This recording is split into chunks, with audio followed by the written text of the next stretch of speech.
21 anyos na dalaga, nagwawala, nanlilisik ang mga mata, pati ugali ay bigla raw nag-iiba. Sakit sa isip o nilukuban nga ba ng kampo ng kadiliman ang kawawang dalaga na aming nakilala? Ang nakapanghihilakbot na eksena, eksklusibong aktwal na video. Mapapanood ninyo dito sa pinaniniwalaang At ang Ilang Babae. Dito sa maliit na barangay ng Santo Domingo, Lubao, Pampanga, lumaki at nagkaisip si Star Gonzales. Ang kanyang lolo at lola ang nagpalaki sa kanya at tumayong mga magulang. Malapit sa Diyos si Star at ito ay palasimba mula pagkabata.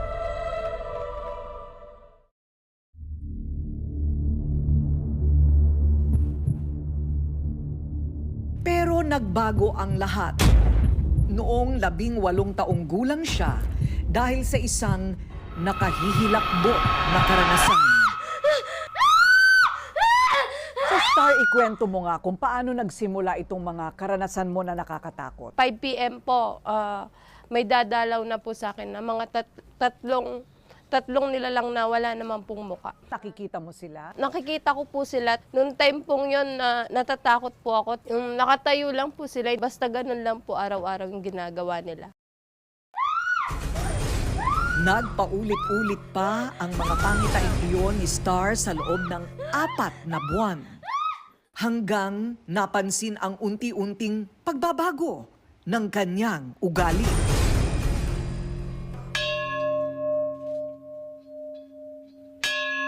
Baginong Maria, napupuno ka ng grasya, ang Panginoon Diyos sumasayo. Ano ang nararamdaman mo kapag nakakarinig ka ng dasal? Kapag po naririnig ko yung sa simbahan, tinatakban ko po yung mga tenga ko. Ayoko pong nakakarinig.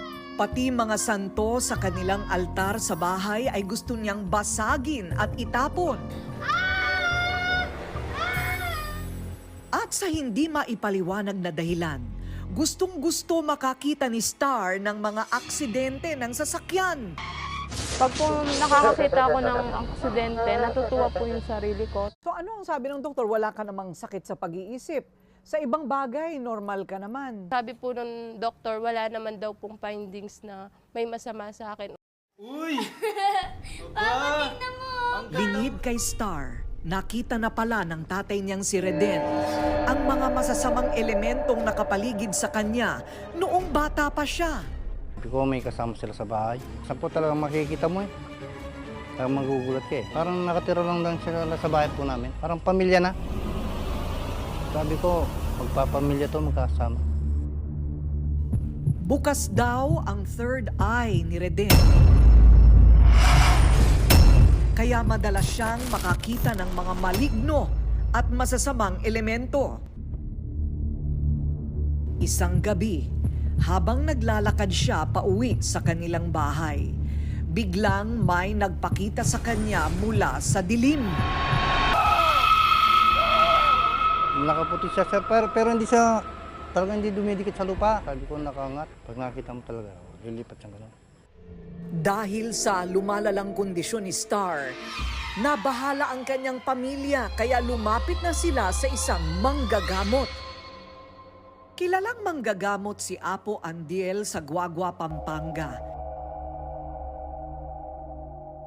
Ayon sa kanya, galing sa Poong Jesus Nazareno ang kanyang kapangyarihang magpagaling. Baginong Maria, napupuno ka ng grasya.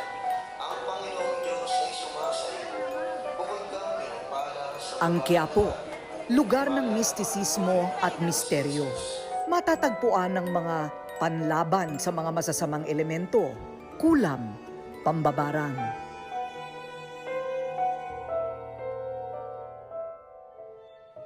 Kung bakit ba dito rin nasumpungan ni Apo Andiel ang kanyang misyon sa buhay. Angel, Kilala niyo ako? ikaw ang tinakda ng Panginoon para manggamot. Hindi pinansin ni Apo Andiel ang sinabi ng matandang lalaki hanggang makilala naman niya ang isang matandang babae. Ako, sino ho kayo? Ikaw, matagal ko nang hinahanap para magamot.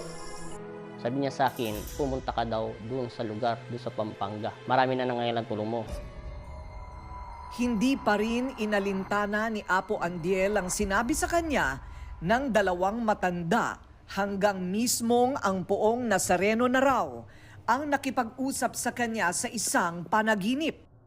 Nakikita ko lang sa kanya, maliwanag. Nakakasilaw siya pero hindi nakakapasok. Nangat niya lang yung kamay ko at hindi ako makatitig sa kanya. Binasbasan niya ako. Tapos pinapahanda na ako pumunta sa Pampanga. Yun na ang simula ng panggagamot ni Apo Andiel. Kumalat maging sa labas ng Pampanga ang kanyang husay sa pagpapagaling. Espiritu Santo. Amen. Mga sakit ng katawan at mga sinasapian, nilulunasan niya. Isang araw habang nanggagamot si Apo Andiel, biglang dumating si Star at agad niyang naramdaman ang masasamang espiritu na sumanib dito. Pero alam ko na mayroong kakaiba sa kanya. Ngayon, hinawakan ko na lang siya at tinanong ko kung sino ka. Bigla siya nagwala. Hindi mo ko kaya kalabanin dahil kilala na kita. Pinapalis kita dyan, umalis ka! Ayon kay Apo Andiel, nagkagusto kay Star ang mga sumanib na demonyo sa kanya. May gusto ka sa kanya. Sagutin mo yung tanong ko. May gusto ka? Oo! Gamit ang mga dasal ay pinalayas umano ni Apo Andiel ang 3 demonyo na sumanib kay Star. Masamang espiritu! Lumayas ka sa katawan ng tao ito! In Jesus' name! In Jesus' name! In Jesus' name! Tatakot. Kasi kakaiba siya, nanlilisik ang mga mata, pulang-pula. Tapos malakas siya, nananadya, nanginita. Kaya hindi namin makontrol. Madami kaming nagawak-awak sa mga kamay niya. Nung nakita mo yung video ng panggagamot sa'yo, para ka nawala sa sarili mo. Ano ang reaksyon mo nung makita mo yung video? Nagtaka din po ako bakit nangyari pala sa akin yun nang hindi ko naman po inaasahan. Gising! Gising! Sabi mo, in Jesus' name. Sa pangalan ni Jesus. Sa pangalan ni Jesus. In Jesus' name. Ako po sino? Noong araw ding yun ay napalayas umano ang mga demonyong sumanib kay Star. Amen! Sabi po ni Apo, tatlo daw po yung mga elementong yon. Tapos doon po sa may part daw po na iba yung lengguwahe ko. Lumalaban daw po ako sa kanya. Imperativi Deus, imperativi Majestas Christi. Ayon kay Father Mandresa, isang exorcist, ang pagsasanib ng mga demonyo sa isang tao ay tunay na nangyayari, maging sa kasalukuyang panahon. It is from the person himself na siyang nagbukas ng pintuan para makapasok yung demonyo. Namumuhay ka ng may buhay kasalanan na kung saan hindi mo na nais na magbagong loob pa o magbalik loob. Isang bagay lang ang panlaban sa mga demonyo. Para maiwasan ito, no, unang-una, mamumuhay tayo ng naayon sa kalooban ng Diyos.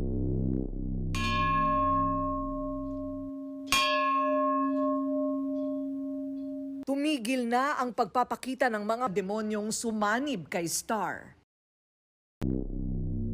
Pero para sa kanyang inang si Annalyn, hindi pa natatapos ang lahat. Para pong may taong pumapasok sa amin pero wala naman po. Imperativi Deus Filius, imperativi Deus Spiritus Sanctus.